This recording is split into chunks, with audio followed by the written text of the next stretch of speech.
Ma'am. So, before I start po,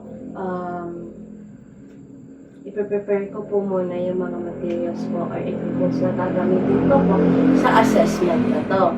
So, like the percussion hammer, the cotton wisp, and tongue depressor po, no? So, again, ma'am, I am Wendy Manzano po, a student nurse from Columban College. And may I verify your name po? Marta Princess Tayo, Age? 19, Date of birth po? December 24, 2006. So today po, i-assess ko po ang inyong brain and neurofunction po. So hindi naman po ito siya masakit. I-guide ko naman kayo step by step. But if you feel uncomfortable, ma'am, sabihin niyo lang po sa akin, no? Okay. Okay, thank you po. So, before I do anything po, I'll wash my hands po to prevent infection po, no?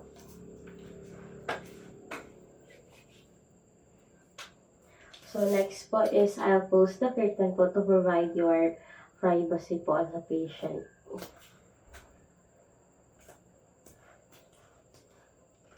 So, ma'am, I will ask you a few questions po, no? So, may nararamdaman po ba kayong pananakit ng ulo, likod po, Wala naman. arms po or legs po? Wala naman po, no? Naranasan nyo na po bang mahilo? Mahilo po. Pagkawala ng malay or seizure po, wala po. So, may problema po ba kayo sa pagsasalita or pag-intindi ng mga words po? Wala naman. Okay, so may nararamdaman po ba kayong pamamanhid or panginginig po? Or paglalakad, hirap sa paglalakad po? Wala naman po. So, nagka-incident na po kayo or trauma po? Okay, wala po. So, proceed na po tayo sa mismong assessment. So, first po is the language assessment, no? Ballpen. So, nasabi nyo naman po, no? Kung ano po ang mga bagay na to. Proceed po tayo sa reading nakahandang paper na may nakasulat po, no? So, etong paper na po to is, ikukunin nyo po siya kung saan nakaayon po dito, no? So, ma'am, can you start po? Ano po to siya? Saan po ito? Sa dalawa? This So, ano po nakalagay dyan, ma'am? Sa paper? the touch. Okay, ito. How about this, ma'am? Ballpen. Okay po, thank you po. So, maaari ko na po, ma'am. Okay po. So, i-assess na po natin ang inyong orientation, no, ma'am? So, orientation po is, proceed na po tayo sa command po, no? Which is sakop din po to siya ng language assessment po. So, lahat po ng i-command kayo si Kapalo po. Can you raise your both hands, ma'am? Both arms. Okay. Can you read this and do this, ma'am? Okay. Okay, thank you so much, ma'am. Okay, so let's proceed. The assess of your orientation. So, I will ask you a few questions, ma'am. So, what is date? Or ano pong date ngayon? March 22. Yeah. Very good, ma'am. So, nasaan po tayo ngayon? Sa clinic. So, sino po ang kasama ninyo ngayon, ma'am? Myself. So, proceed na po tayo sa memory assessment. So, first is immediate call. So, ulitin nyo po yung 4 na number na sasabihin ko po, no? Or more than... Okay po. So, 1, 2, 1, 6, 0, 6. 1, 2, 0, 6, 0, 6. Oh.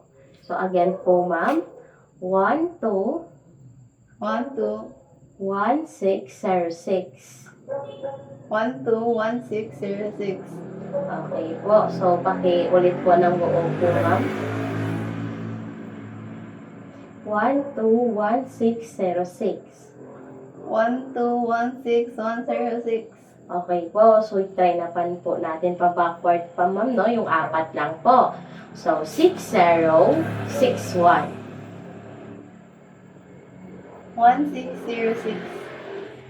6061. 1606. Okay po. So, next naman po is proceed na po tayo sa recent memory po, no? So, ma'am, kaninang umaga po, ano po ang kinain niyo? Hindi kasi ako kumain eh. Oh, what about kagabi po, ano po ang kinain niyo? I skipped dinner. Oh, so sad, ma'am. But I think I ate some snacks. So I think I ate some pasta. Oh, that's good, ma'am. To hear. Yes, that's good. So, ma'am, proceed na po tayo sa no? Yes, sa remote memory. So, nagkaroon na po ba kayo ng sakit or illness before? What kind of illness? Like, nilagnat na po ba kayo? Nagkatrangkaso po ba kayo? Or na-diagnose po ba kayo in any diseases? There's no any diagnosis naman, but I think yung masasabi ko na like yung pinaka pa lang is nagkaroon na kayong chicken pox, I think. Oh, so, paano po? Bago po tumubo yung chicken pox po, ano po yung naramdaman ninyo? Oh yeah. So before pa lang, I think, like, syempre, yung mga normal na no, yung, like, syempre na nanginginig ka, like, parang, hindi na naman hindi yung maintindihan, sobrang pawis na pawis, and then hanggang sa, yun, lumabas na yung mga, no, ng chicken pox. Yeah, I see. that's all. So, what about, ma'am? Okay po. Thank you po. Thank you so much, ma'am. So, proceed na po tayo sa next po. No? Tayo sa pag-assess po ng attention and calculation. So, magsasubtract po tayo, no? So, 50 minus 10 po. 40. Okay po. 40 minus 7 po. 40 minus 7, 43? Yeah. Okay po. 43 minus 8 po.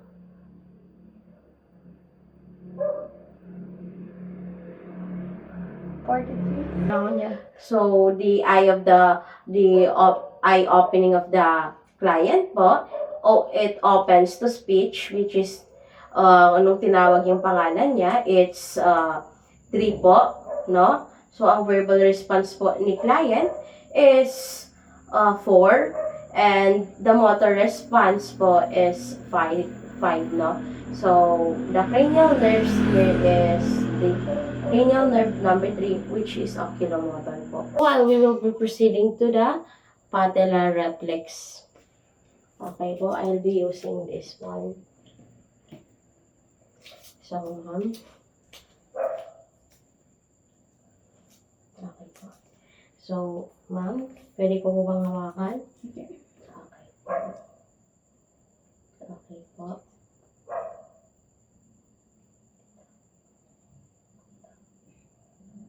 Okay po. Okay, panguma lang po siya. Another po, no? 1, 2, 3. Oh, another one po, no? Okay po. Thank you po, ma'am. Sa motor function assessment po, no? So, heel to toe walking po tayo, ma'am, no? So, ganito lang po. Mag-press na po. But ganito lang po. Then, back and forth po, no? Okay po? So, we will start po. 1, 2, 3, go.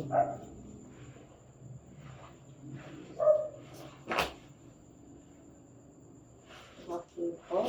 I see that you're maintaining your balance po, no? So, next naman po is the fine motor po, upper and lower po. So, sa fine motor upper po muna tayo. Pwede po ba kayong tumayo, ma'am? So, touch your nose alternately using your hands po, but sideward, then ganito po. 1, 2, 3, go. Alright. Close your eyes. Okay po. Thank you so much. So, nakita ko rin po na napo-pointy-wood talaga po yung hands ninyo.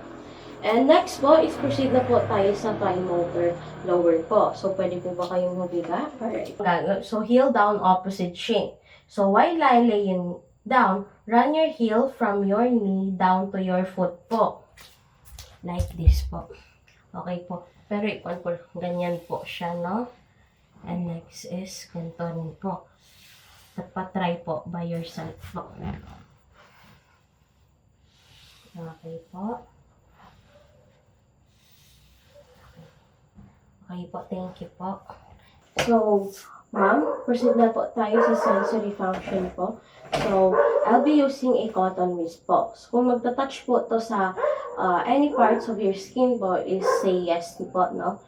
Please close your eyes, ma'am. Yes. Yes. Yes. Yes. Yes. So, can you open your eyes na, ma'am? So, next is, I'll be sa pain sensation naman po, no? So, I have here a broken tongue depressor and here, cotton whips. Kung ito po yung, kung if you feel this, say, dull po, no? So, kung ito naman po is sharp, no? So, can you close your eyes again, ma'am?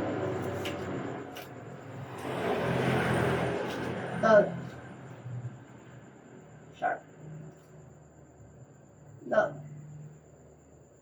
Sharp. Sharp. Sharp. Dull. Okay po.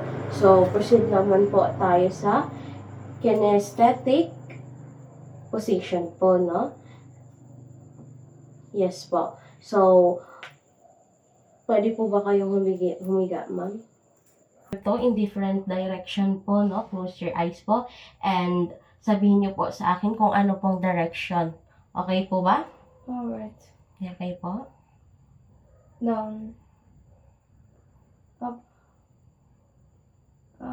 Down. Yes. Left. Very good. Right. Okay, sa kabila naman po, ma'am, no? Down. Up. Very good, ma'am. Down. Okay, very good po. Okay, pwede na po kayong tumayo, ma'am. Next naman po is stereognosis po, no? So, please close your eyes, ma'am. And mag-place po ako ng object sa inyong hand and hulaan niyo po to, no? Okay po.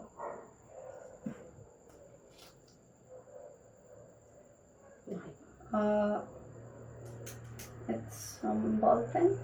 Okay, thank you. How about this, madam?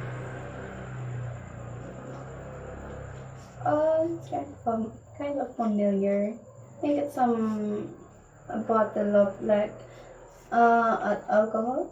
Okay. Okay po. Thank you. It's correct, ma'am. Very good, ma'am. So, can you open your eyes na po, ma'am? So, na-identify niyo naman po lahat ng common object na pinahawak ko po sa inyo, no? So, that's all, ma'am. So, for documentation, the documentation or the notes na na-find ko po or the findings of this assessment po is magiging confidential lang. Magiging confidential siya between me and the attendant physician po, no? Okay. Okay po. So, thank you for cooperation.